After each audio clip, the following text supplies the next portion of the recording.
बिस्मिल्लाहिर्रहमानिर्रहीम। अस्सलाम वालेकुम स्टूडेंट्स। बेटा आज हमने इम्पोर्टेंस ऑफ एक्विलिब्रियम कांस्टेंट को देखना है। लास्ट टाइम हमने एक्विलिब्रियम कांस्टेंट को डिटेल में देखा था, उसकी डेफिनेशन, उसके यूनिट को, उसकी एग्जांपल्स को। तो अब बेटा हमारे पास यहाँ पर इम्पोर्टेंस ऑफ एक्विलिब्रियम कांस्टेंट है कि इम्पोर्टेंस हम इसकी कैसे जाहिर कर सकते हैं। बेटा ये दो तरह से यूज होता है।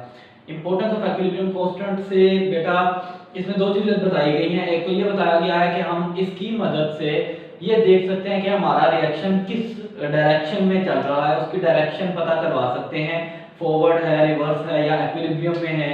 दूसरा बेटा हम उसकी एक्सटेंट पता करवा सकते हैं कि रिएक्शन किस हद तक हो गया, 20%, 30%, उसमें रिएक्टेंट ज्यादा है, उसमें प्रोडक्ट ज्यादा है, या दोनों एक कंसीडरेबल अमाउंट में है। तो बेटा अब इसके लिए पहले हमें एक नई टर्म सीखनी पड़ेगी। बेटा एक्विलिब्रियम कांस्टेंट को तो हम जानते हैं, एक्विलिब्रियम कांस्टेंट हमें पता है कि कांस्टेंट अटेन हुआ, कांस्टेंट पे हमने इसकी वैल्यूज पुट करके हम इसकी वैल्यू निकाल सकते हैं। अब बेटा नई चीज क्या है, वो है equilibrium quotient. Equilibrium quotient, equilibrium quotient बेटा अब क्या है, एक्विलिब्रियम कांस्टेंट तो हमारे पास वो वैल्यू है जब rate of forward reaction, rate of reverse reaction equal हो गया तो एक्विलिब्रियम अटेन हो गया।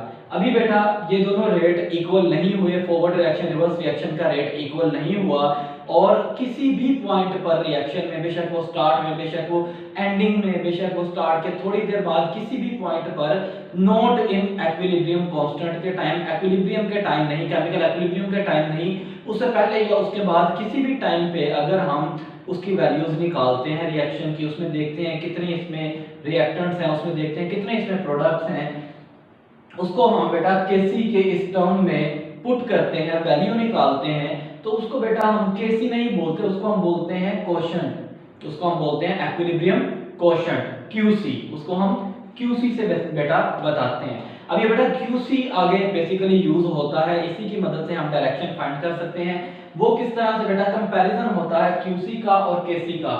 रिएक्शन का जब हमने केसी हमें पहले से ही पता होता है, हमने बेटा इनके मेजर करके रखे हुए हैं, हर रिएक्शन का, ऑलमोस्ट हर रिएक्शन का हमारे पास ऑलरेडी गिवन है, ऑलरेडी बेटा हमने उसकी मेजरमेंट की हुई है कि इसका केसी कैसे होता है और किधर जाकर ये एक्विलिब्रियम अटेन करता है। तो बेटा क्यूसी की वैल्यू, कोशेंट की वैल्यू अगर केसी से छोटी हो तो मतलब अभी एक्विलिब्रियम अटेन नहीं हुआ, और एक्विलिब्रियम अचीव होने के लिए अभी फर्दर रिएक्शन होगा, तो बेटा मतलब ये फॉरवर्ड रिएक्शन है, फिलहाल रिएक्शन फॉरवर्ड है।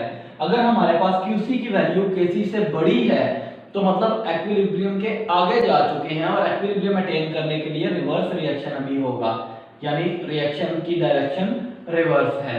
और अगर हमारे पास QC और KC की वैल्यू तकरीबन इक्वल आए, बराबर आए, तो मतलब एक्विलिब्रियम अटेन हो चुका है। तो बेटा यहाँ तक हमने बोर्ड पर इसकी थोड़ी सी एक्सप्लेनेशन को देख लिया। अब हम चले बेटा बुक से इसको फर्दर डिटेल में देखते हैं थोड़ा ऊपर। तो बेटा अब यहाँ पर आपके पास इम्पोर्टेंस गिवन है आपके एक्विलिब्रियम कांस्टेंट की। तो यहाँ बताया जा रहा है कि अगर हम न्यूमेरिकल वैल्यू फाइंड कर लेते हैं एक्विलिब्रियम कांस्टेंट की केमिकल रिएक्शन में, तो हम उस केमिकल रिएक्शन की डायरेक्शन और एक्सटेंट दोनों को प्रेडिक्ट कर सकते हैं, दोनों पता करवा सकते हैं। तो बेटा प्रेडिक्शन की तरफ जाते हैं, डायरेक्शन की।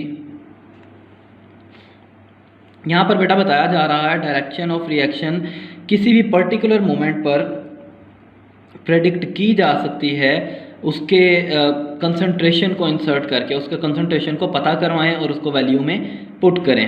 तो बेटा रिएक्टेंट और प्रोडक्ट की कंसंट्रेशन पता करें उस मोमेंट पर, पर्टिकुलर मोमेंट पर, और उसको एक्विलिब्रियम एक्सप्रेशन में यानी KC = CD/AB में पुट करें, और फिर देखें कि उसकी वैल्यू क्या आ रही है। जैसे यहाँ पर ये आपके पास 57.0 वैल्यू है।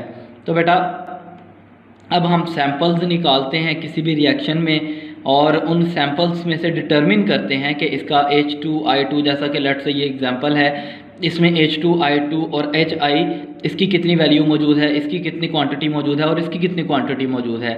उस बेटा सैंपल में से हम इसकी डिटर्मिनेशन करते हैं और उन कंसंट्रेशन को बेटा हम फिर पुट करते हैं अपने एक्विलिब्रियम एक्सप्रेशन में और उससे बेटा हम पता करवाते हैं उसकी वैल्यू। अब लेट से बेटा हम किसी भी टाइम पर ले लेते हैं, तो वो यहाँ पर आप देख रहे हैं साथ H2 साथ ये T लिखा आ रहा है, I2 के साथ T और HI के साथ T, मतलब ये एट स्पेसिफिक टाइम, ये T का मतलब है बेटा स्पेसिफिक टाइम, ये एट सम टाइम, ये किसी भी टाइम में बेटा, ये ख़ास एक्विलिब्रियम कांस्टेंट में नहीं, ये किसी भी टाइम में हम ले सकते हैं और वो टाइम बेटा साथ यहाँ पर मेंशन है। तो बेटा ये लिख कर जब आप इसकी वैल्यू फाइंड करते हैं और वो बेटा एक्विलिब्रियम पर ना हो, एक्विलिब्रियम से हट कर हो, तो वो कहलाती है रिएक्शन कोशेंट, ये बेटा कहलाती है रिएक्शन कोशेंट। और ये बेटा इसकी टर्म है, जैसे हमारी उसकी थी एक्विलिब्रियम कांस्टेंट की Kc की, वैसे ही Qc की भी है। और यहाँ पर बेटा बताया जा रहा है कि न्यूमेरिकल वैल्यू ऑफ Qc अगर लेट से यहाँ पर 8.0 है और Kc इसी रिएक्शन का बेटा 57.0 है, तो यहाँ से हमें पता क्या लग रहा है कि एक्विलिब्रियम अभी तक अटेन नहीं हुआ। इधर अभी फ़िलहाल इस केस में हमें प्रोडक्ट्स और चाहिए, इस वजह से अभी फॉरवर्ड रिएक्शन होगा, मतलब ये रिएक्शन जो है ये अभी फॉरवर्डली मूव कर रहा है।